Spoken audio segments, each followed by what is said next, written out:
help.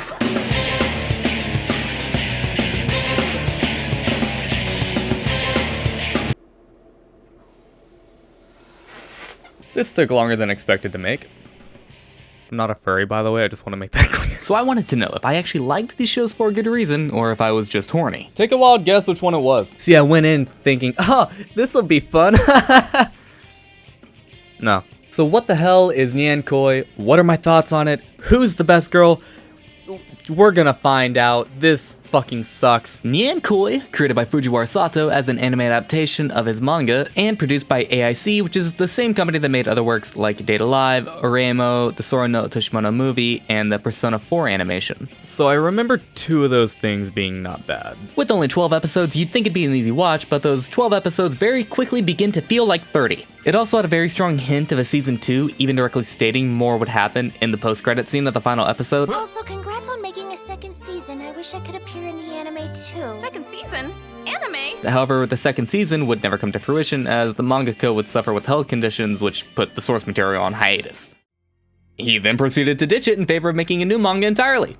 10 years later. Also, there was like a 4-year gap between Volume 5 and Volume 6's release, so with the 6 years between Volume 6 coming out and the new manga, we're just gonna count that as 10 years. But even now, there's a lot of people who still really want a second season. I mean, hell, this guy even said it was one of his favorite anime ever. I don't know why. Sadly, however, it appears as though that's just not going to happen, and honestly, I'm not that upset about it myself, but there are people who genuinely do like it, and at least for their sake, it would be nice to have some sort of a conclusion to this story. Before we get too deep into it, this is not intended to be a rant in any way. However, I also can't guarantee that. This show has just broken me physically, emotionally, sexually, spiritually, so let's get into it. We start with the cold open of our main character being confessed to by a girl, but it's actually just a dream. Upon waking up, we immediately learn that our main character is allergic to cats, and right after that, we get an amazing opening line from the cat. God, you're whining like a little bitch. Man up. This is life, and you can ease up on the fantasies, kid. She's not that into you. Wait, say what? A useless breakfast scene, and now he's listening to the intro track on the way to school. Yeah, that's what he'd listen to, sure. He tries to tell his school friends that he can talk to cats, and they don't believe him. I can't really blame them. Then they call over the walking plot device to introduce our main character's crush, Mizuno. I never said our main character's name. It's Junpei, but also saying his name would be acknowledging him as a competent person, and we don't do that here. Cue a little sneak peek of a future character, nothing out of the ordinary. Now, You ready for shit to get weird? It's about to get weird. there's this oddly placed video game targeting scene followed by a badly CGI'd cat statue, which is weird because it's the only thing made by CG in the whole show except for like a set of tires and I guess a sarcophagus, which that's a spoiler, and I don't get why. Introduce the monk of the local temple. This guy is probably the most beta Chad. You'll see what I mean. Then the monk begins to explain the curse to our main character, except he's also useless as well, so another cat has to explain it to him instead. Our main character has to help 100 cats or else he'll be cursed to turn into a cat, which considering his allergies probably means death. Oh, also no one can know about this curse. He doesn't believe them and then he turns into a cat and dies. The end. Haha. We're not that lucky. Nya nya nya transition. This rarely gets used, but every once in a while. Nya nya nya. Now we have our main character's first task, which is to stop someone from harassing some kittens. Realistically, it shouldn't be that hard because it's just saying, hey, don't try to pick up cats that are trying to get away from you.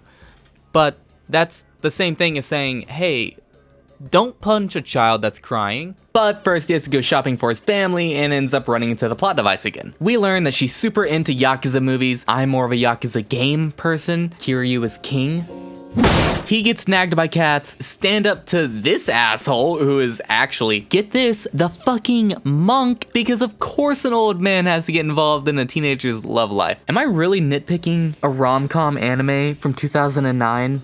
Yes I am. But now for the classic. The misunderstanding between main characters that can't hear each other speak. Also, yeah, Mizuno, I'm not doing the plot device the whole time, is actually the one harassing the kittens. And now our main character has to grow a pair and tell her to not fuck with the cats, which he does. He blows up, she assumes he's yelling at her, and thus we have our misunderstanding. This will happen at least 3 more times before the series is over, and she always acts like it was nothing afterwards. And that's episode 1. Fuck. See, I took notes while making this. Episode 1 has some of the fewest notes in the entire series, which concerns me, as it should you.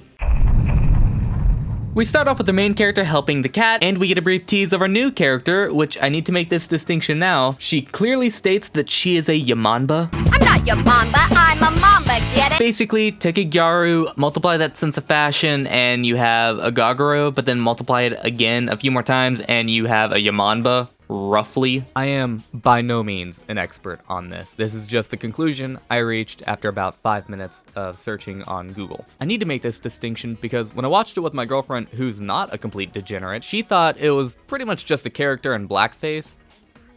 It's not. It's just a very heavy tan, spray on tan type thing. Anyways, he gets told no one can know about the curse, otherwise they'll also receive the curse. Again, oh, and take a guess what kind of episode this is. Yeah, it's a school cultural festival on episode fucking 2. Running out of ideas already, huh? Oh, and it's a maid cafe to boot. These background characters are just white outlines. Cat shows up, he assaults him, and the new cat has a new request. Thank the person who's been taking care of him. Pretty easy. Oh, and also say he loves them. You know where this is going. God, this main character sucks most of the time. So Sumiyoshi, this is Sumiyoshi by the way, is the one that he has to tell this to. We get this glorious line. Give me back my youthful delusions, you bitch! Instead, he becomes her manservant and spends the whole cultural festival with her. Flashback to another misunderstanding, snap back to reality. Sumiyoshi actually likes the main character. Because it's one of those shows. Water bucket, wet t-shirt. It'll get worse. Sumiyoshi gets picked up after getting splashed, and lo and behold, she's actually super attractive and no one in the class knew. After school, he finally says what he needs to, and yeah, God, all of these human characters suck. The cats are the best part of the show, and you'll see what I mean. The next day, Sumiyoshi shows up without makeup, and I kid you not, it uses the same fucking sound as the anime WoW sound effect.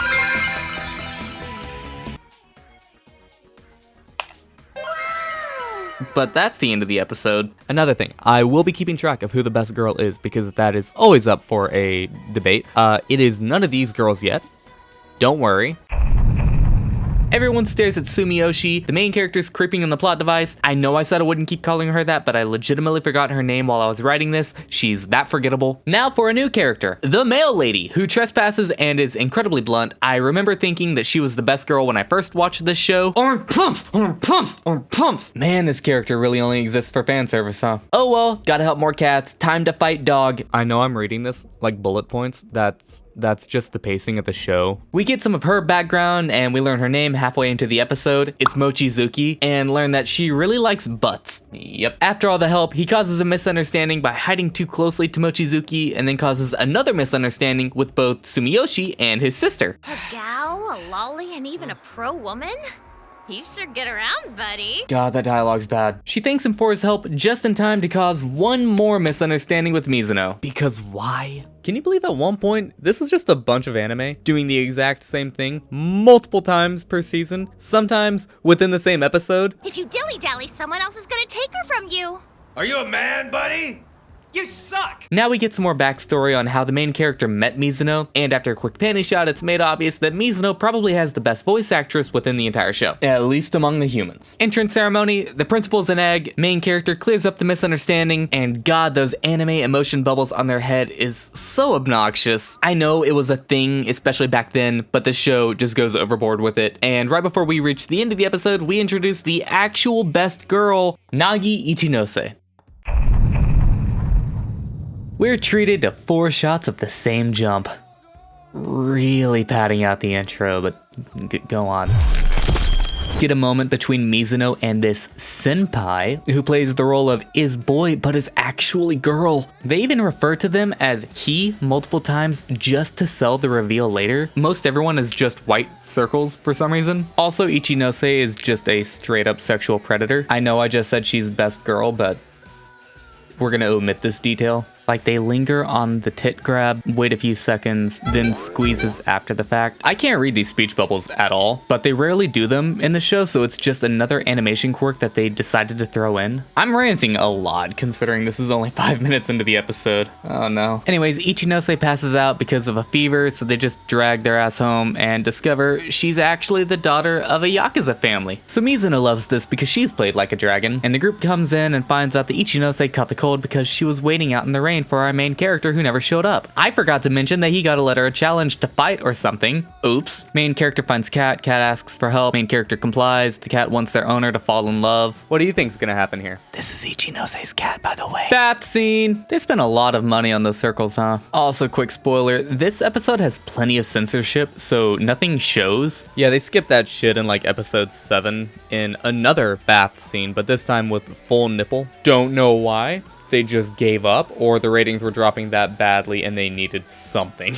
Anyway, main character discovers that tough girl scared of lightning, also discovers they girl. Her fear comes from watching someone get struck by lightning literally 4 times. And real quick, I want to talk about something good, not the animation, God no. In the English dub, Ichinose does not have the best voice actress, but my god does she have probably the most fun one, especially when it comes to different emotions and personality. Hands down, no question. I'm not gonna say all of her lines are fantastic. Some of the lines of dialogue are definitely words, but the accents don't always land. Regardless, out of the whole cast, she's still the most interesting and fun character to listen to. Moving along, main character asks if she's lesbian because she seems into Mizuno, and you know, the whole classroom groping scene. But she isn't. She just adores beauty that she cannot possess. He doesn't buy it. Everyone else realizes how stupid this whole situation is. Call an ambulance! Call an ambulance! But not for me! And he has a heart, says some decent things, and Ichinose immediately falls for him because, again, it's one of those shows. Did I just get makeup on my fucking hand? Get some backstory from the cat from earlier and end episode. I ranted a lot this episode, but it'll get better. Right? Theme park episode and a fourth wall break. It's filming! Basically, Ichinose got tickets and set up an ultimatum, pick who he wants to be with by the end of the day. And the main character actually picks at the very beginning of the day. He chose Mizuno, so like, holy shit, a main character who actually makes a decision. What the fuck? But then Ichinose changes the rules. If he doesn't make progress by the end of the day, then the main character and Ichinose are to be betrothed, and she calls Kana. Miss D Cup Glamour Mole aside for now. Oh yeah, also the Mafia owns the amusement park. And the old Yakuza man is actually the pink cat. So Ichinose took it upon herself to be a little rat and tell Mizuno, basically, hey, he likes you? Yeah. Haunted house time! By the way, if you get the opportunity to go to a haunted house, like an actual business run and operated by paid individuals and not just the abandoned house down the road, go for it. It's quite fun. Build some romantic tension, really build it, like really, really build it, and... You look good together. This back and forth goes on way too long. Ferris wheel time! He gets a gift, more romantic tension, but then... The dreaded rom-com trip doesn't quite nail the kiss, and that's it. We find out that Ichinose said that the main character actually likes Mizuno, and the gift given to the main character is a cat keychain. I think that means something. Characters talk to each other and actually clear up some misunderstandings, and then immediately after cause more misunderstandings. This teacher's a Chad. And we end on a tease of a new character that will be introduced in the next episode.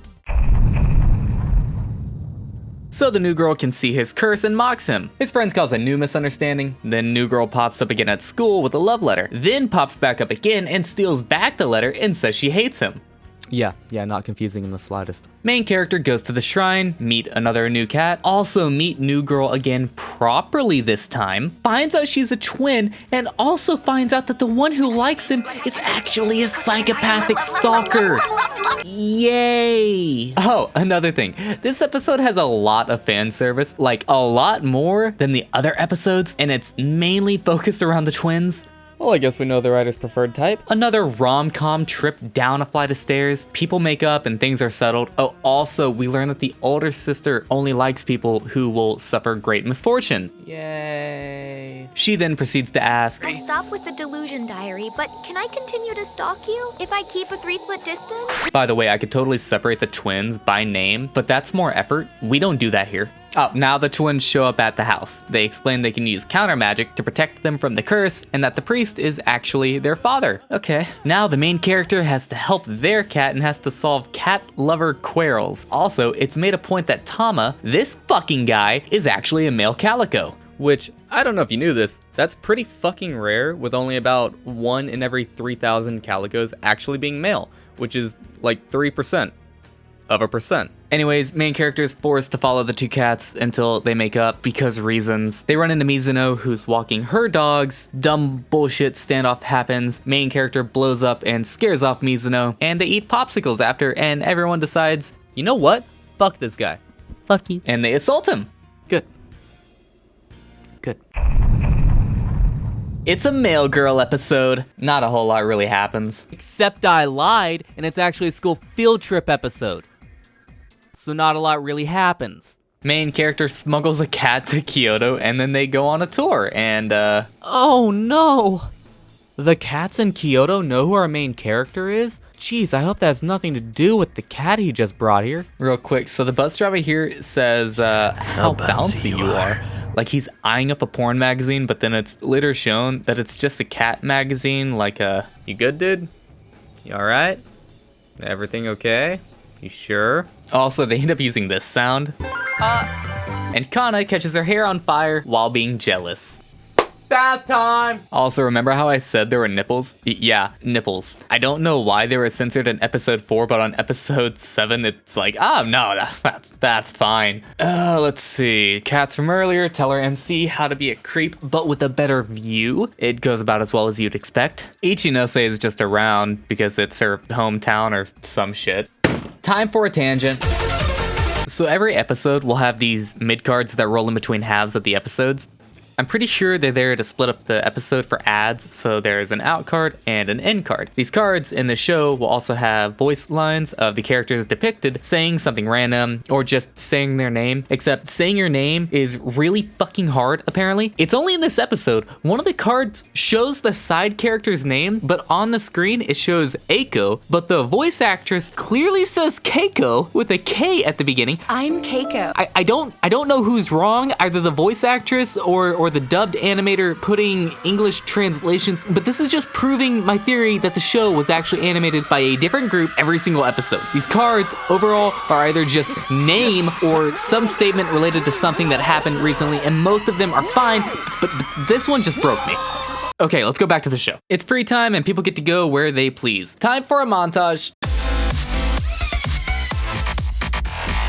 And now it's time to help a cat. And the cats take them back to their house to give them their reward. And it's the fucking Ichinose group, because of course it is. Also, cat infidelity is an issue now. Vroom vroom. Also, were those wheels CG? Why? Cold open of main character holding a bra that belongs to Mizuno in a mall. Uh-oh. How did we get here? Twins show up at his house again with a cat who needs help. This time, the cat wants to be trained on how to catch sparrows because he's weak and pathetic and weak and slow and weak. God, this guy sucks. The older twin wiretapped the main character's house. Just thought I'd let you know. See, you're confused. I tapped out at episode 3. I'm just gonna watch your video instead of watching the anime. She has the right idea. Training begins for the cat, and we get dialogue more stilted than an original PlayStation cutscene. Yeah, I am. Were you with someone? Why would you think that? Did you say, hey, no stopping, you weak sissy? Man, Ichinose's voice actress is just having so much fun with the role. Start after school today. I have decided you will experience what it's like to be in the track and field club! Mizuno is just perfect at everything she does. That's a fun character trait. This video game targeting comes back 7 episodes later, and the cat ends up stealing Mizuno's underwear and plants it in the main character's bag. Which is a later reveal, but I respect your time and intelligence. Ichinose is still squatting. And look at her go. Back to the cat. He's pretty much one of the types of guys you'd find on r/nice guys. Training montage. and now the cat is a total Chad. All the girls discovered that the main character had the underwear, Kana is upset that he stole them, Ichinose is upset that he didn't steal hers, and it turns out that one of his friends saw the whole thing happen and cleared up the whole misunderstanding and laughed it off. This is breaking me. It's a pool episode! Because fuck you. Fan service everywhere, because again, Fuck you. literally this entire episode exists solely for fan service and fan fiction. Every girl we've met so far is here for no real reason, even cutting to random clips of the male lady for no other reason than, And I cannot stress this enough. Fuck you. also a cat calls our main character, Good for nothing, parentheses, ellipsis, close parentheses. Which is an appropriate name. The cat is stuck in the pool area and needs help getting out, so the request is actually pretty simple. I have nothing else to say about this part of the episode. There's just no substance here. Now, our main character is homesick after the pool, and Kana forces herself to bring the main character his schoolwork that he missed. Also, she decides to make him rice porridge and snoop around through his room. So new cat shows up with a new request, and Kana doesn't want the main character going outside because of his cold. So what does he want? He's fat, and he gets put on a diet, and he doesn't want to be on a diet. That's it. That's the whole request. What? Main character blows up on the cat and passes out from the fever. Kana helps him back to the couch, nearly becomes a sexual predator, and leaves him the bowl of porridge on the table. Low-key, this is the part that nearly made me decide that Kana could be best girl. She's not, but it was closer. She did some like really cute thing, but she also almost became a sexual predator. The grammar of that sentence, it felt weird. Got a lot closer. Yeah, that's right. Are you really gonna become a fucking grammar Nazi in the middle of my YouTube video where I rant about an anime from 2009? More male lady in swimsuit. Cool. That's the whole episode. Go next. We start with the supernatural magical girl opening. This is not a dream sequence. This exists in the show's world. It is canon. Our main character passes his test with a 42. Thank goodness, barely passed. I don't think that's a passing, but okay. And the only person who failed was Kana. So to make up for the test, she has to write a 20-page report on local history, and they need the help of the twins as they're the daughters of the local temple's priest. We get a little bit more backstory on the twins and go around town. None of this matters. They pick up souvenirs, and it's actually a pretty nice moment until they discover the beckoning cat, which draws people to mess with it, but curses those who do. Everyone plays it off as an urban legend, but the twins know it's real and do a whole process to dispel the curse. People get into a small fight and leave. This is god tier voice acting. Take notes. Junpei wants to learn about counter magic, and so he goes out at night. Did you forget his name? Because I did. I definitely forgot his name. We get a whole magical girl transformation sequence. Sorry, I'm just allergic to bullshit. Then we're on to an epic fight with the fucking beckoning cat statue from earlier, which is also now bad CGI. That's a constant theme in shows from this era. They fight, but Kotane runs out of energy and needs to eat Pocky for strength. She's down for the count. Junpei is underneath the other girl because fuck reasons. So the only way they can get her food is by sharing Pocky mouth to mouth. MC thanks the twins for their work and everyone makes up, but oh no, the Jizo statue's fallen over again. Kana catches up with the old grumpy cat lady, and our main character is slowly becoming more and more cat-like as the curse progresses. I think they actually reused the same animation from the first episode of the can flying over and hitting the statue. Egg principle. CG sarcophagus. I'm so lost as to what's happening right here. Nothing gets explained in the show. Ichinose gets drunk off of juice, and our main character decides to get a job to help pay for temple renovations. Guess where he gets a job? Yeah, working with Male Lady. I can't remember her name for the life of me, but Male Lady. We get to see Kana is working as well, and Kana and Mizuno talk about Christmas plans. Male Girl is a drunk who gets very grabby. That's a fun character trait. Totally not a problem if the roles were reversed, you know. Anyways, main character gets roped into a date with Kana. She gets more concerned if it's the right decision, and our main character presents the gift Kana gave him as a child to get a phone strap, which he then gives back to her. This is a lot of work. We reminisce about their childhood and learn that Kana actually made that gift so that Junpei could play with his cat without having to deal with his allergies, which is kind of fucking sweet. Next day, people go about their lives. Junpei saves a kitten from a tree, and Mizuno accidentally learns of the curse. Oh no! When Junpei gets back to his job, he discovers he's suddenly grown cat ears. We're nearly done. We're nearly done. We're almost there. So to start, Kodane is tracking our main character via a tracker she implanted on him. You know, the usual. Mizuno ponders about what she heard. Our main character is staying under the temple, hiding away, and has a special hat covered in protective seals to halt the curse so he doesn't just, die. Kana and Mizuno are at a diner chatting, and real quick, last tangent. That's green fucking soda right there. What flavor do you think that is? Because it's not what you think. So in different parts of the world and in different countries, cream soda is just different colors than it is here in the US, with some small flavor profile changes made depending on the local flavor palette. So while in the US, cream soda is typically a golden, brown, amber color, in Canada, it's pink, but in a lot of Asian countries, it's actually green. And I think I heard somewhere that it was blue in like South America. Could be wrong on that. Probably wrong. Anyways, Junpei and the twins come up with a plan to make Mizuno stop believing in the curse by tricking her into thinking a different curse entirely was dispelled. Also, this next clip, not edited by me in any way. This is just how the original video was edited. Mizuno Kaide will make her mark on the world.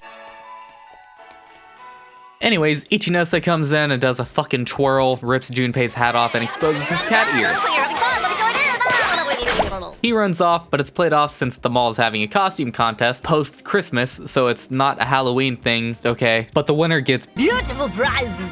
Junpei becomes a cat. Mizuno finds Cat Junpei in the park outside of school, and suddenly every cat ever fucking appears and surrounds her. Which, like, if that were to happen in real life, that'd be fucking terrifying. Anyways, Mizuno makes up her own assumptions, relieving Junpei of the curse's negative effects, allowing him to be human again. But now he's just naked behind a bush, and everyone shows up to look at the naked guy. This ending is so cliche. The curse wasn't lifted entirely, and he still has to help more cats, but at least for now, he isn't going to turn into a cat. And with an after credits section almost entirely dedicated to promoting a season 2 that was never going to happen, that's the end of the story. So, I have a lot of feelings about this show. Most of them are bad. I think the writing knew what it wanted to be, but the animation definitely holds it back in a lot of aspects, especially with the lack of consistency and how some visual gags come and go and then just show back up with no reason. And just when the storytelling is starting to hit its stride, it ends.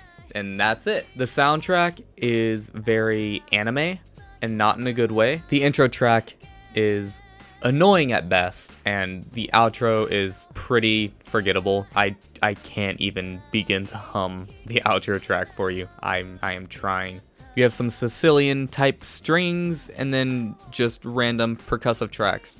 I mean, they don't even help with the story. They're just there. It's just, hey, we need music because people are gonna get bored. Sure, just drops random royalty-free track in. Did the job, boss. Like, it doesn't help. It's there. It's not necessarily offensive, but it's also not good. If I had to pick a best girl, Ichinose, hands down. She knew what she wanted. She went for it. She's fun.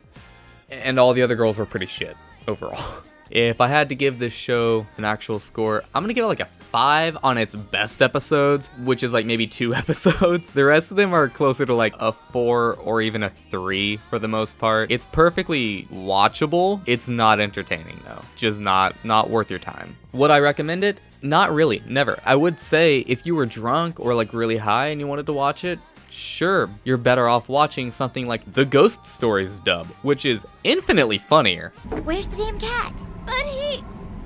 What? Ketero, what are you, retarded? Which way did he go? I hope to God you're adopted.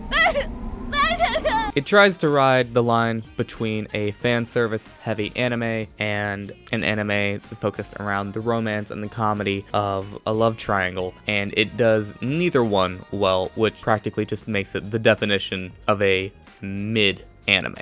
Okay, we're done.